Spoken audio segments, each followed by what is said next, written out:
What? లంక నగరం ఇప్పుడున్న శ్రీలంక కాదా? కాదు, రామసేతు 5 రోజుల్లో 100 యోజనాల దూరం. రామసేతు ఎలా కట్టారు? కట్టించింది ఎవరు? వానరసేన ఎంత పెద్దది? 10 యోజన విస్తీర్ణం, 100 యోజనమయనం. అదెలా సాధ్యం? రాజు సుగ్రీవ శ్రీరాముడి వెంట రావణుడిపై యుద్ధం చేయడానికి సిద్ధం కండి అని వానరులకు ఆర్డర్ వేశాడు. ఎక్కడెక్కడి నుండి వచ్చారు ఈ వానరసేన? మహేంద్ర, హిమాలయ, వింధ్య, కైలాస, మండోరా, ఉదయాద్రి, అస్తాద్రి, పద్మ, అంజన, మేరు పర్వతాల నుండి అన్ఇమాజినబుల్ నంబర్ ఆఫ్ వానరాస్ రామునితో కలిసి యుద్ధానికి బయలుదేరారు. వానరసేన అంత పెద్దదా? Open Indian numbering system. 1,00,000 కోట్లు కలిపితే ఒక శంకు, 1,00,000 శంకులు కలిపితే ఒక మహాశంకు. Read full details. 1,00,000 కోట్ల శంకులు, 1000 మహాశంకులు, 100 వృందాలు, 1000 మహావృందాలు, 100 పద్మములు, 1000 మహాపద్మములు, 100 కర్వాస్ సముద్రాలు, మహాయుగాస్ మరియు 1,00,00,000 మహాయుగాలు వానర సైన్యం. సముద్రంతో సమానం. రాముడి ఆదేశాల మేరకు రామసేతు కట్టడానికి సముద్రం 2 భాగాలుగా చీల్చుకుందా? రాళ్ళు సముద్రంలో వేస్తే పైకి తేలి రామసేతు నిర్మాణం జరిగిందా?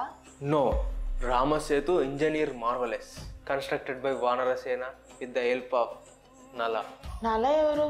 దేవ నిర్మాత, దేవశిల్పి అయిన విశ్వకర్మ కుమారుడు ఈ నలుడు.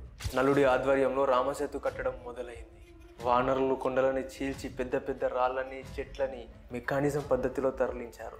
బ్రిడ్జ్ ప్రాపర్ ఇంజనీరింగ్ మెజర్మెంట్స్తో, లేయర్ బై లేయర్ ఫౌండేషన్తో చెట్లు రాళ్ళు పేరుస్తూ, తీగలతో కడుతూ ఎన్నో రకాల చెట్లని ఈ నిర్మాణంలో ఉపయోగించారు. అలా వానరులు క్యాలిక్యులేటెడ్గా ఫస్ట్ రోజు 14 యోజనాలు, 2వ రోజు 20 యోజనాలు, 3వ రోజు 21, 4వ రోజు 22, 5వ రోజు 23 యోజనాలతో 10 యోజన విస్తీర్ణం, 100 యోజనమయనం అంటే 130 కిలోమీటర్ల వెడల్పుతో 1300 కిలోమీటర్ల దూరం లంకా నగరానికి నలసేతు కట్టారు. రామసేతు నలసేతువా?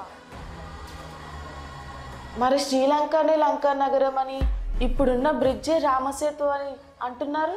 ఒకటి గుర్తుపెట్టుకో, మనకి కనిపించేటి అన్ని నిజమైపోదు, కనిపించలేదు అని అబద్ధమైపోదు.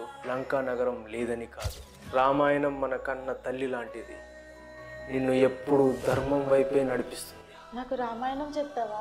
రఘునందన రఘునందన రఘువర సేవన రఘుపతి ఛాయన